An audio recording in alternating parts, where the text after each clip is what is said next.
தேவ வார்த்தையின் மேல் உங்கள் வாழ்க்கை கட்டப்பட்டிருக்கணும். தேவ வார்த்தைக்கு கீழ்ப்படிந்து நடப்பது தேவ பிள்ளைகள் செய்ய வேண்டிய மிக முக்கியமான ஒரு பொறுப்பையா.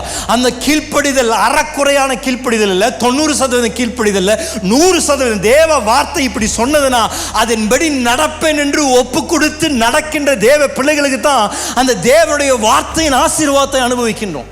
ஆனால் பலரை சாத்தான் இன்றைக்கு இந்த வஞ்சனையின் மூலமாக அறக்குறையாக தேவ வார்த்தையை அவர்கள் பயன்படுத்தி அதற்கு கீழ்ப்படிந்து அவங்க யோசிக்க, என்னடா ஆண்டு ஒன்றும் செய்ய மாட்டேன்றார்.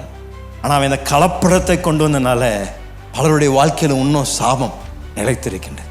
கவனிங்களேன், நீதிமொழிகள் 4 அதிகாரத்தில் 20வது வசனத்திலிருந்து 27வது வசனம் வரைக்கும் வாசிங்களேன். என் மகனே, என் வார்த்தைகளை கவனி, என் வசனங்களுக்கு உன் செவியை சாய். அவைகள் உன் கண்களை விட்டு பிரியாதிருப்பதாக, அவைகளை உன் இருதயத்துக்குள்ளே காத்துக்கொள்.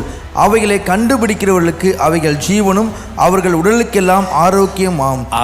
கண்டுபிடிக்கின்றவர்களுக்கு அது என்னவா இருக்கின்றது? ஜீவனும் உடலுக்கு ஆரோக்கியமா இருக்கின்றது. எல்லா காவலோடும் உன் இருதயத்தை காத்துக்கொள். எல்லா காவலோடு கூட உன்னுடைய இருதயத்தை காத்துக்கொள். அதனிடத்திலிருந்து ஜீவ ஊற்று புறப்படும்.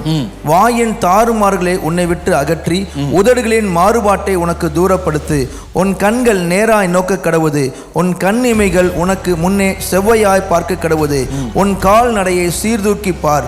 உன் வழியிலெல்லாம் நிலைவரப்பட்டிருப்பதாக. வலதுபுறமாவது இடதுபுறமாவது சாயாதே. உன் காலை தீமைக்கு விலக்குவாயாக. என்ன அற்புதமான ஆலோசனையும் வழி நடத்தலும் தேவ வார்த்தை நமக்கு தருகின்றது. இதற்கு நாம் செவி சாய்க்கணும்.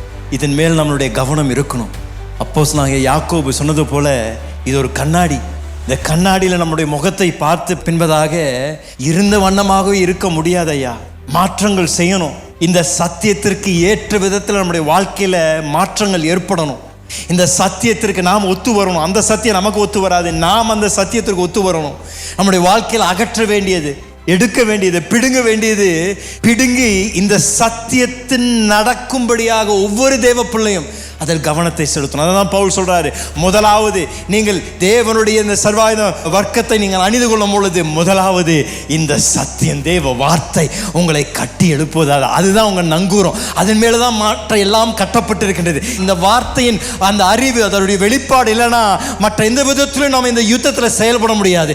இந்த யுத்தத்தில் நாம் வல்லமையாக செயல்படணும்னா முதலாவது இந்த வார்த்தையின் வெளிப்பாடும், வார்த்தையை அறிந்து வார்த்தையின் மேல் கட்டப்பட்டு இருக்கும் பொழுது அப்பொழுது நம்ம ஆயத்தமாயிரும்.